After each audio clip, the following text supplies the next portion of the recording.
Industries का चांगले, मला कोण फोटोग्राफर सांगेल का की इव्हेंट इंडस्ट्रीज मध्ये आपण जास्त काम का करतो?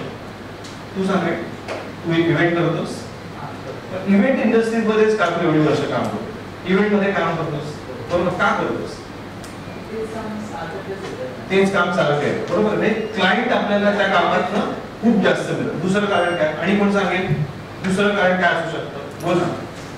बरोबर एक प्रश्न विचारा.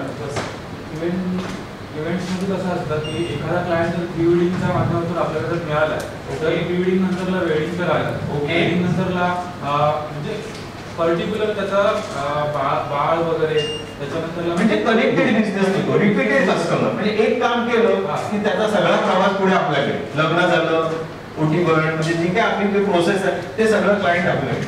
पण त्याच्यातला मेन इम्पॉर्टंट पार्ट काय अजून कोण सांगेल मला? इमोशन्स. इमोशन्स ठीक आहे, इमोशन्स आपण कॅप्चर करतो. अजून मेन मेन मेन इनकम. भाई पहिला नोट के बारे में सोचणे का. इव्हेंट इंडस्ट्री पहिली नोटेच्या बाबतीतच आपण ह्याच्यात पैसे सगळ्यात चांगले मिळतात बरोबर की नाही. म्हणून आपण या इंडस्ट्रीकडे आहोत. इमोशन्स वगैरे सगळ्या गोष्टी मान्य आहेत, पण जर पैसाच नसेल तर आपण काय करणार. म्हणून सगळ्यात जास्त इव्हेंट इंडस्ट्री बूम आहे सगळ्या फोटोग्राफरकडे, आणि हे काम पटकन मिळतं. हे सगळं मी नंतर एक्सप्लेन करेल की इव्हेंट इंडस्ट्रीतनं आपल्याला जर इन्कम जनरेट करायचं आहे तर त्याच्यासाठी काय करायला पाहिजे. आपण करतोच आहोत काम, पण ते कशा पद्धतीने करायला पाहिजे त्या रिलेटेड. म्हणजे इव्हेंट फोटोग्राफीतले ऑलमोस्ट मी सांगेन की 100 70 मुलं तरी सगळेजण इव्हेंट इंडस्ट्रीचं काम करतात बरोबर. कारण ह्याच्यामध्ये मेन इम्पॉर्टंट की पहिला कस्टमर लवकर मिळतो, काम लगेच चालू होतं बरोबर आहे.